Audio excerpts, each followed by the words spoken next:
Citizen alert में आप सभी का स्वागत है। मैं हूं सैयद सलमान और आज हम बात करेंगे यूसीसी और मुस्लिम राजनीति की। प्रधानमंत्री नरेंद्र मोदी के अमेरिकी दौरे पर उनके समर्थकों और विरोधियों की राय बटी हुई है। जहां समर्थक दौरे की सफलता का गुणगान कर रहे हैं, वहीं विरोधी भी मोदी की छवि को लेकर उनके दौरे के बीच बराक ओबामा के इंटरव्यू, प्रेस कॉन्फ्रेंस में पूछे गए एक सवाल पर हड़बड़ाए प्रधानमंत्री, उनके खिलाफ 75 सांसदों के पत्र और कुछ सांसदों के बॉयकॉट से लेकर उनके विरोध में पूरे अमेरिका में चले अभियान का हवाला देकर दौरे को नाकाम बता रहे हैं।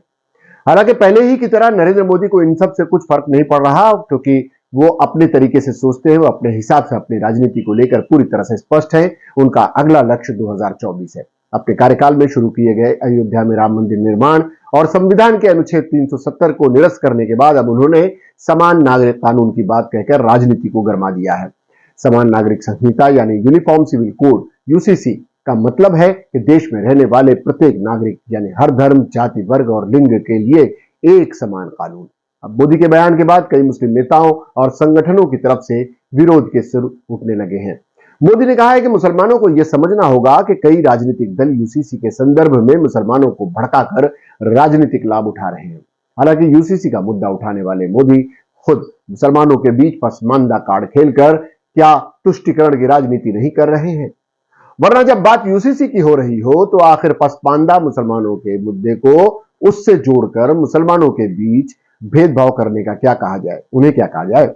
मोदी तो विपक्ष को वोट बैंक का भूखा बताते हैं और विपक्षी नेताओं को वंचित, आर्थिक और सामाजिक रूप से पिछड़े मुसलमानों का शोषण, उपेक्षा और उनके अधिकारों से वंचित करने का आरोप लगाते हैं। इस बीच समान नागरिक कानून पर विधि आयोग ने जनमत संग्रह शुरू कर दिया है। लोकसभा चुनाव से पहले यूसीसी लाने की मोदी की मंशा है। हालांकि मोदी और पूरी सरकार जानती है कि समान नागरिक संहिता जैसे गंभीर मुद्दे पर कानून बनाने में लंबी प्रक्रिया लगेगी। फिलहाल इसके लिए समय नहीं बचा है। ऐसे में लोकसभा चुनाव से पहले समान नागरिक कानून पारित होने की कोई संभावना नहीं दिखाई दे रही। लेकिन मुद्दे को उठाकर मुसलमानों में बेचैनी पैदा करना और मुस्लिम नेताओं को उकसाना ही इस मुद्दे को उछालने का एकमात्र लक्ष्य है। यूसीसी का मुद्दा आते ही ओवैसी सहित कई मुस्लिम संगठनों के बयान आने शुरू हो गए। उनकी भी अपनी मजबूरी है। वह समय रहते मुसलमानों के मुद्दे पर ना बोले तो उन्हें नाकारा समझा जाता है और बोले तो मीडिया का आईटी सेल उनके बयानों को ले उड़ता है। अक्सर तो उनके बयानों को देशद्रोह की श्रेणी में डाल दिया जाता है। कुछ तो उन्हें भाजपा की बी टीम भी बता देते हैं या ऐसे बयान भाजपा को फायदा पहुंचाने के लिए दिए जाते हैं। ओवैसी और अन्य मुस्लिम नेताओं के लिए यह काम दो धारी तलवार पर चलने के समान हो जाता है।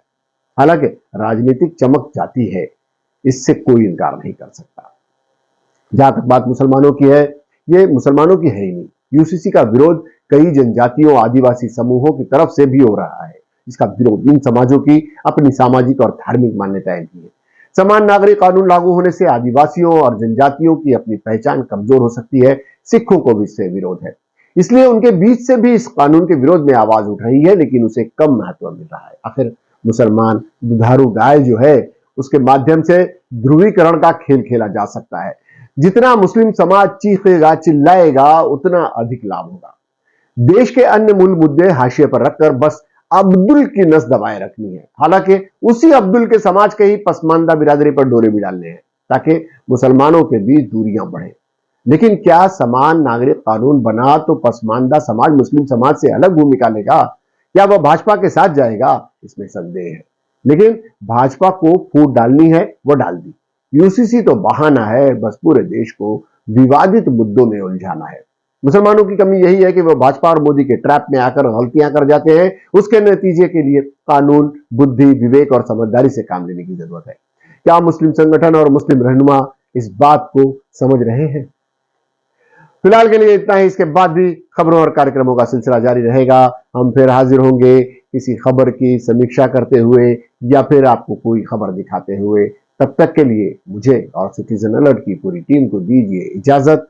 और हाँ, आपको हमारे कार्यक्रम से संबंधित कोई सुझाव देना हो, कोई टिप्पणी करनी हो तो हमारे कमेंट बॉक्स में जरूर करें। हमारे चैनल को लाइक करें, सब्सक्राइब करें और शेयर करना ना भूलें। अभी इस परिवार का हिस्सा बने। जय हिंद।